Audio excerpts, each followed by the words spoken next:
Assalamualaikum warahmatullahi wabarakatuh. Alhamdulillah wassalatu wassalamu ala sayyidina Rasulillah Sayyidina Muhammad bin Abdullah wa ala alihi wa sahbihi wa mawalah, ma ba'd. Kita bersyukur kepada Allah Subhanahu wa taala yang telah menghadirkan kita, dan prasangka baik kita kepada Allah taala bahwasanya Allah tidak menghadirkan kita melainkan untuk memberi kepada kita, untuk memberi anugerah, untuk memberi ampunan, untuk memberi rahmat kepada kita sekalian. Sebab Allah taala berfirman di dalam Al-Qur'an, ana inda dhanni 'abdi bi falyadhunna bi ma syaa. Aku sesuai prasangka hambaku terhadapku. Silahkan hambaku berprasangka apapun yang dia kehendaki kepadaku. Barang siapa yang berprasangka Allah akan memberinya, maka Allah akan memberinya. Barang siapa yang berprasangka Allah akan mengampunkannya, Allah akan mengampunkannya. Barang siapa yang berprasangka Allah akan memudahkan urusannya, dimudahkan oleh Allah Ta'ala. Yang berprasangka Allah akan membantu, dibantu oleh Allah Ta'ala. Yang berprasangka Allah Subhanahu wa taala akan mengangkat derajatnya, maka diangkat derajatnya oleh Allah Subhanahu wa taala. Sebab prasangka baik kepada Allah adalah amalan yang paling afdal. Enggak ada yang lebih afdal daripada amalan ini. Khoslatan laisa fawqahuma syai'un minal khair.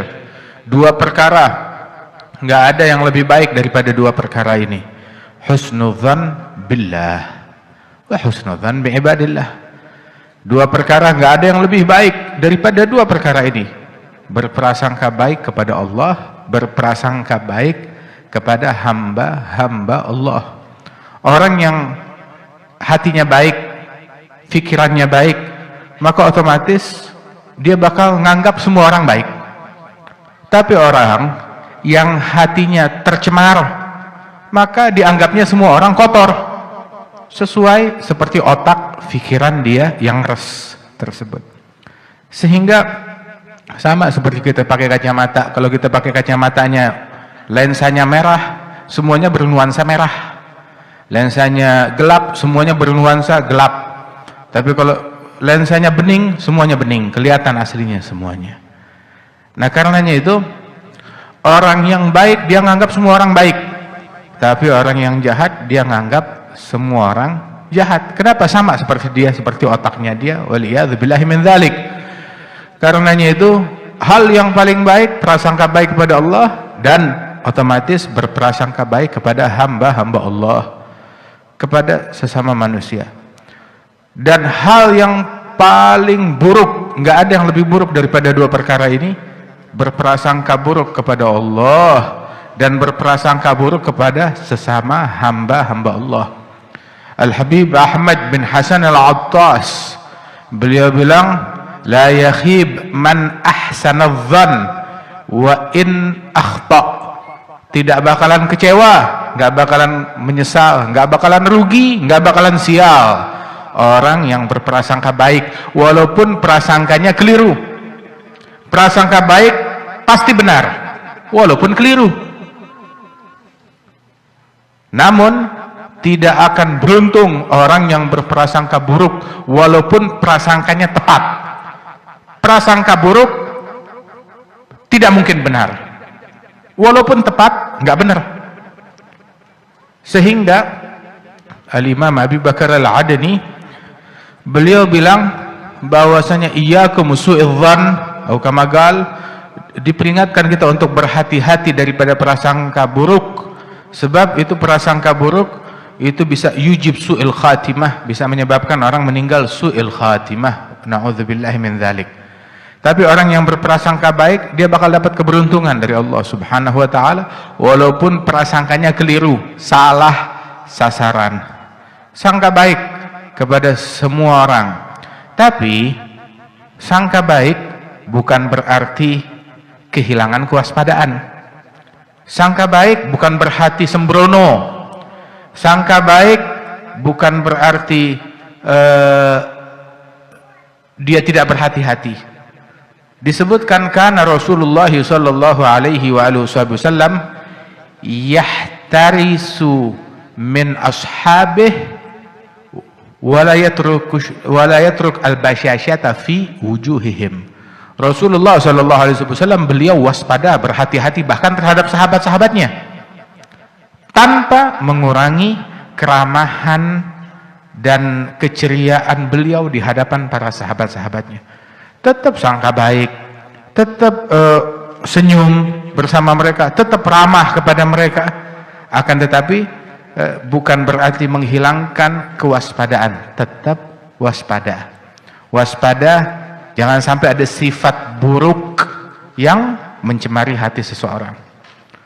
Sangka baik bukan berarti dia meninggalkan keberhati-hatian di dalam menimba ilmu. Inna hadzal ilma din falyanzur ahadukum amman ya'khudhu dinah. Ilmu ini agama, lihat-lihat dari mana kita mengambil agama kita. Oh, sangka baik terima dari siapa aja. Oh, jangan. Sangka baik maknanya dia berhati-hati juga di dalam menimba ilmu, mengambil ilmu dari sumbernya yang benar, dari sanadnya yang tepat, sebagaimana diajarkan oleh Rasulullah sallallahu alaihi wasallam. Sangka baik tersebut difirmankan oleh Allah Subhanahu wa taala, khudhu hidrakum, ambil kewaspadaan kalian. Ambil kewaspadaan, waspada dari pandangan yang haram, waspada dari pikiran yang haram, waspada dari ucapan yang haram, waspada dari pergaulan yang buruk, yang jelek, waspada dari pikiran yang jelek, waspada dari hal-hal yang diharamkan oleh Allah Ta'ala, waspada dari teman duduk yang ngajak kita kepada kemaksiatan kepada Allah Subhanahu wa Ta'ala. Walaupun kita diperintahkan untuk sangka baik, bukan berarti kita boleh duduk dengan sembarang orang tanpa kita meneliti bagaimana keadaan orang tersebut, sebagaimana disebutkan oleh Rasulullah sallallahu alaihi wasallam, al-mar'u min jalisih, al-mar'u ala dini khalilih. Seseorang dinilai dari teman duduknya. Disuruh berhati-hati. Falyanzur ahadukum man yukhalil, man yujalis. Hati-hati dengan siapa kita duduk. Tanpa mengurangi sangka baik kita kepada semua orang. Bil muslimin al-kull ahsinudz dzan. Berprasangka baiklah kepada semua muslim. Wa in kana nagi, walaupun orang itu tukang maksiat. Loh, sangka baik walaupun dia tukang maksiat? Iya. Maknanya sangka baik kepada tukang maksiat, berprasangka bahwasanya kelak dia bakalan taubat kepada Allah Subhanahu wa taala. Kelak dia bakal mencapai kewalian tinggi di sisi Allah Subhanahu wa taala. Bukan sangka baik kepada tukang maksiat, kita ngikut kepada dia, bermakmum kepada dia. Tidak. Berprasangka baik kepada orang yang tukang maksiat, husnudzan, kali suatu saat dia bakalan taubat, mencapai derajat yang tinggi di sisi Allah Subhanahu wa taala. Kan al-Imam Abi Bakar Al-Adani, Ibn al-Imam Al-Idrus, Abdullah Al-Idrus bin Abi Bakar Al-Sakran, Ibn al-Imam Abdurrahman Al-Saggaf. Itu beliau ini al-Imam Abi Bakar Al-Adani. Dia izin kepada ayahnya mau dakwah ke tempat yang jauh, keluar kota. Maka ayahnya bilang, kamu mau dakwah tapi kamu sudah layak atau belum? Bilangnya, kita belajar mau dakwah. Bilang, jika demikian coba bawakan kepada saya orang yang derajatnya lebih hina dari engkau. Baik, kata beliau. Dia berpikir, kalau guru-guru saya jelas mereka lebih mulia dari saya, mereka senior saya. Adapun rekan-rekan santri yang seperti saya, maka mereka lebih baik dari saya. Sangka baik saya, mereka jelas insya Allah lebih baik dari saya. Saya nggak bisa mencapai seperti mereka. Maka dia lihat kepada murid-muridnya yang pernah ngaji, yang pernah berguru kepada beliau. Terus dia berpikir, nah mungkin ini mereka lebih rendah dari saya derajatnya. Kemudian dia berpikir, enggak juga. Mereka para santri menuntut ilmu, malaikat menghamparkan sayapnya untuk dipijak oleh mereka, bagaikan permadani. Orang-orang penuntut ilmu berjalan di atas, bukan permadani merah, di atas sayapnya malaikat. Siapa yang bisa menyaingi derajat mereka? Saya nggak bisa. Murid saya lebih mulia dari saya. prasangka beliau ini. Akhirnya dia berpikir, tukang maksiat. Saya nggak pernah maksiat, tapi dia berpikir, tukang maksiat kalau dia taubat, dia mencapai derajat di sisi Allah Subhanahu wa taala. Innallaha yuhibbut tawwabin wa yuhibbul mutatahhirin. Sedangkan saya maksiat, nggak berasa diri saya maksiat. Kesombongan hati, kesombongan dan lain sebagainya. Maka dia beranggapan mereka pun lebih mulia dari saya. Hingga dia berpikir, kalau begitu orang kafir lebih hina dari saya. Dia mau bilang gitu ke bapaknya. Dia berpikir, sekarang mereka lebih hina dari saya sekarang. Tetapi itu nggak membuktikan kalau saya lebih mulia dari mereka. Sebab baik buruknya seseorang, mulia atau hinanya seseorang bukan dibuktikan sekarang, tetapi saat dia meninggal dunia. Yang sekarang kafir, barangkali suatu saat kelak dia dapat hidayat, masuk Islam, meninggal dalam Islam. Tapi saya nggak menjamin kalau diri saya kelak akan meninggal dunia dalam keadaan Islam. Dia nggak menjamin, nggak berani. Siapa yang bisa menjamin diri dia bakal meninggal dalam keadaan Islam? Makanya saya nggak berani jamin saya lebih baik dari dia kelak hari kiamat. Khalas. Akhirnya dia pulang menghadap ayahnya. Dia berpikir, saya gagal melaksanakan misi saya, menemukan orang yang lebih hina dari saya. Saat mau pulang ke rumahnya, dia lihat di jalan ada seekor anjing yang sudah meninggal, yang sudah mati menjadi bangkai. Dia bilang, ini lebih hina dari saya, anjing yang sudah jadi bangkai. Dia berpikir, tadi mau ambil tali, mau diikat, mau diseret, bawa ke hadapan ayahnya, ini lebih hina dari saya. Baru dia berpikir begitu, dia bilang, enggak juga. Sekarang mungkin manusia, ya sekarang kita bisa bilang lebih mulia dari anjing, tetapi besok hari kiamat, kalau orang yang bertakwa, yang taat kepada Allah Subhanahu wa taala, dia masuknya kembalinya ke surganya Allah taala. Adapun orang yang maksiat kepada Allah, yang dimasukkan ke dalam api neraka, maka dia lebih hina dari anjing, sebab anjing tidak masuk neraka, kembalinya menjadi tanah. Maka dia cerita kepada ayahnya, "Abah, saya gagal." Oh, gagal bagaimana? Dia ceritakan. Bahkan anjing pun saya nggak berani bilang diri saya lebih mulia daripada bangkai anjing, kata beliau. Maka sang ayah berkata, sekarang baru kamu pantas untuk berdakwah. Orang mau dakwah harus punya pikiran kayak begini. Selama dia beranggapan saya lebih mulia, saya punya, saya hebat, saya berilmu, saya soleh, saya alim, saya guru, saya ustadz, maka orang macam begini jangan diharap yang kayak begini. Namun syuyukh, guru-guru yang kita kenal, nggak pernah menganggap dirinya lebih mulia bahkan daripada murid-muridnya sendiri. Di antaranya disampaikan oleh guru kami Al-Habib Umar bin Muhammad bin Salim bin Hafidh. Berkali-kali beliau bilang, kalau lagi duduk sama kita nih, itu ada beberapa orang murid-muridnya, terus beliau bilang, ya, sungguh besok hari kiamat, siapa yang selamat dari kita, ya, ingat-ingat sama temennya, cari temennya. Besok hari kiamat misalkan dia selamat, nyampe ke surga duluan, cari-cari temennya. Begitu, ulurkan tangannya, cari saya, cari temannya, mungkin saya masih belum selamat, tolongin kita semuanya, saling, sampai sedemikian rupa. Nggak menganggap dirinya lebih mulia daripada manusia lain, sangka baik kepada semua orang. Walidzalik, orang yang sangka baik tersebut anugerahnya besar dari Allah Subhanahu wa taala, sebab Allah taala bukakan bagi dia pintu, kamu mau apa? Silakan berprasangka. Tapi orang yang kalau prasangkanya sempit, picik, nggak dapat apa-apa. Al-madad ala qadril mashhad. Anugerah yang didapat oleh setiap orang tergantung dari mashhadnya dia, dari pandangannya dia. Yang pandangannya sempit, pikirannya sempit, hatinya sempit, anugerahnya juga sempit. Tapi yang luas, anugerahnya juga luas dari Allah Subhanahu wa taala. Husnudzan, sangka baik kepada orang. Apalagi sangka baik kepada orang-orang solihin yang dimuliakan oleh Allah Subhanahu wa taala. Anggap setiap orang yang kita temui, jangan-jangan itu Nabi Khidir.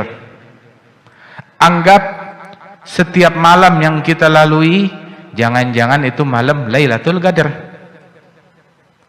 Anggap setiap saat, setiap jam yang kita lalui, jangan-jangan ini saat dan jam dikabulkannya doa. Sebab itu dalam setiap malam ada satu saat di mana tidaklah hamba mukmin berdoa kepada Allah melainkan dikabulkan doanya oleh Allah Subhanahu wa taala. Sengaja jam itu disembunyikan agar tujuannya apa? Membuka, Allah ngajarkan kepada kita husnudzan, sangka baik di setiap menit yang kita lalui di malam hari. Dan juga husnudzan, sangka baik dalam setiap orang yang kita temui. Innallaha khaba'a thalath fi thalath. Allah menyembunyikan 3 perkara dalam 3. Allah menyembunyikan ridhanya dalam ketaatan. Fala tahgiranna minal ma'rufi syai'a. Allah menyembunyikan ridhanya dalam ketaatan, maka jangan meremehkan kebaikan sekecil apapun. Dan Allah menyembunyikan murkanya dalam kemaksiatan. Jangan meremehkan kemaksiatan sekecil apapun.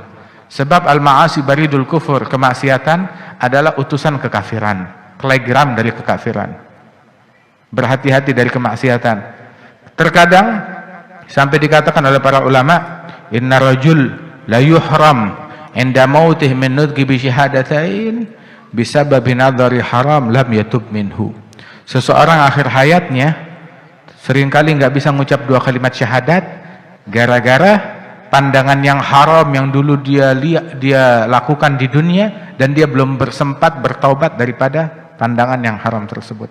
Jangan meremehkan yang haram sekecil apapun. Dan juga Allah menyembunyikan khaba'a sirrahu fi ibadih. Allah menyembunyikan sirnya, rahasianya di dalam hamba-hambanya. Maka jangan sekali-kali meremehkan hamba-hamba Allah Subhanahu wa taala. Wa kam khafi fin nasi min miskini gadim tala min safwatil yagini wa hana bainan nas dzu timraini wa huwa ladal haqqi azimun ali fa inna faidha fadlihi fin nasi jalla 'anit tagyidi wal qiyasi turuguhu bi'adadil anfasi wajuduhu jarin bi kulli hali falaysa yakhtassu bi dhi ansabi wala bi ahlil jiddi wal aksabi bal faydu fadlin mun'imi wahhabi fihi nisa yagsumna karijali. Anugerahnya Allah Subhanahu wa ta'ala itu demikian luas. Berapa banyak orang yang tersembunyi dalam khalwatnya, kelihatannya dia miskin, kumuh, pakaiannya jelek, kotor, dekil, akan tetapi dia di mata Allah Subhanahu wa ta'ala agung, mulia. Nabi bilang di dalam hadis, rubba ash'ath aghbar madfu' bil abwab law agsam 'ala Allah la abarrahu.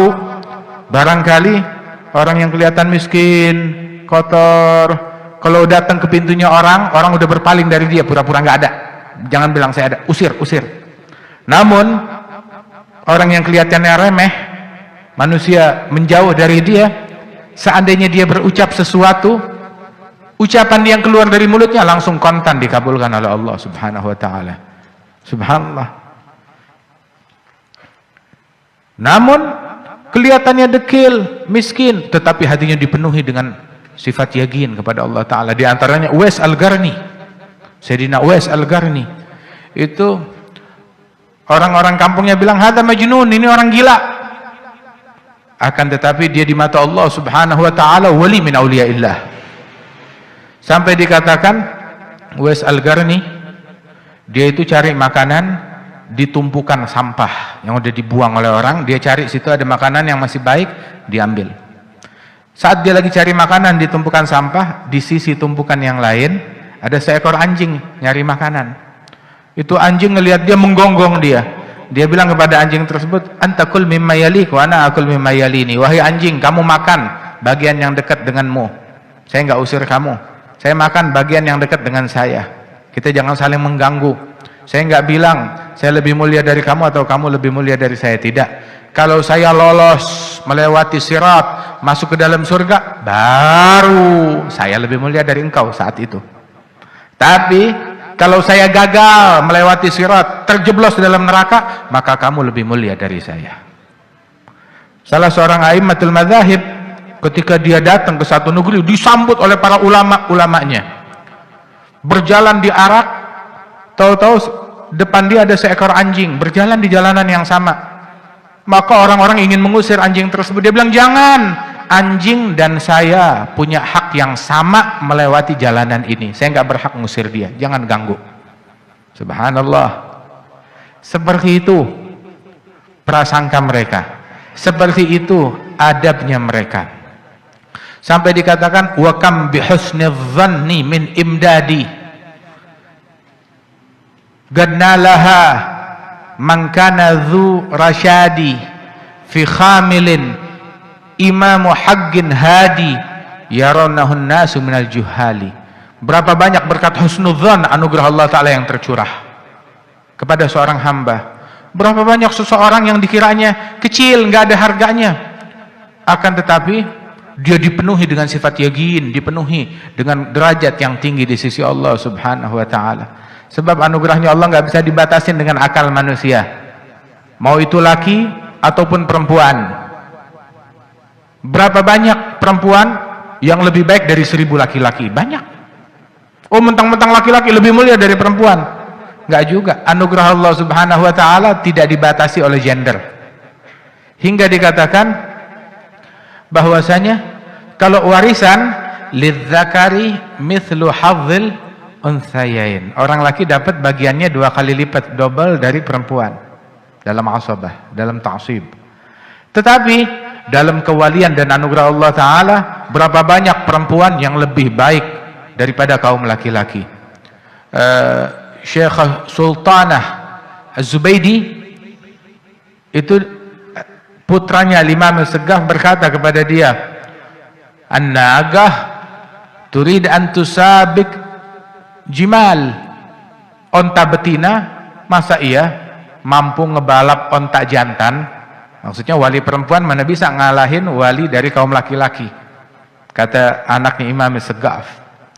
Maka Syekh Sultanah bilang kepada Imam Segaf, nujib au nata'addab, saya jawab ucapannya dia atau saya terima aja deh, bersikap adab kepada dia. Bilang jawab, katanya Imam Segaf. Maka dijawab oleh Syekh Sultanah, al-himil bil-himil wan nagah zad 'alaiha laban wal 'iyal. Antara onta betina dan onta jantan, yang bisa dipikul oleh onta jantan bisa dipikul oleh betina. Tetapi onta betina punya kelebihan apa? Dia ada air susunya dan juga dia punya anak, bisa melahirkan. Onta jantan punya apa? Katanya beliau begitu, Masya Allah. Karenanya itu, karena Rabi'ah al-Adawiyah itu dia gali kuburannya, dia gali lubang tempat dia akan dikuburkan kelak. Tiap hari dia ke lubang kuburan tersebut, dia baca Quran. Hingga akhirnya dia berhasil menghatamkan Quran di masa hidupnya di dalam lubang kubur itu sampai 7000 kali hataman Quran. Rabi'ah al-Adawiyah. Dan dia satu-satunya wanita yang melakukan itu. Al-Habib Ahmad bin Muhammad al-Mahdar, anaknya yang di Surabaya tuh, Al-Habib Muhammad bin Ahmad. Nah, ini ayahnya dia, Ahmad bin Muhammad bin Alwi al-Mahdar. Itu beliau juga melakukan hal yang sama. Sampai anaknya bilang, "Abah, kenapa kamu lakukan hal ini? Kita kalau ada tamu malu." "Mana abahmu?"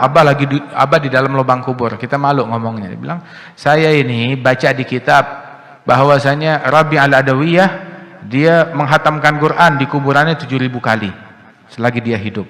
Saya nggak lihat ada wali manapun, baik laki atau perempuan, yang melakukan ini kecuali dia. Ini rekor ini baru hanya bisa dipegang oleh kaum wanita." Oh, saya nggak terima. Masa iya laki-laki kalah? Hingga beliau menghatamkan Al-Quran 1 kali, 2 kali, 3 kali di lubang kuburnya. Hingga akhirnya dia bilang sama anaknya, "Alhamdulillah, akhirnya sekarang saya memecahkan rekor tersebut, 7000 kali hatam." Sama seperti Rabi' Adawiyah. Anaknya bilang, "Cukup kalau begitu." Oh, nggak bisa, masa kita sama, harus lebih. Dilebihkan hingga beliau menghatamkan 8000 kali hataman Al-Quran. Subhanallah. Masya Allah. Mudah-mudahan Allah Ta'ala berikan taufik kepada kita sekalian. Ada bulan-bulan Rajab.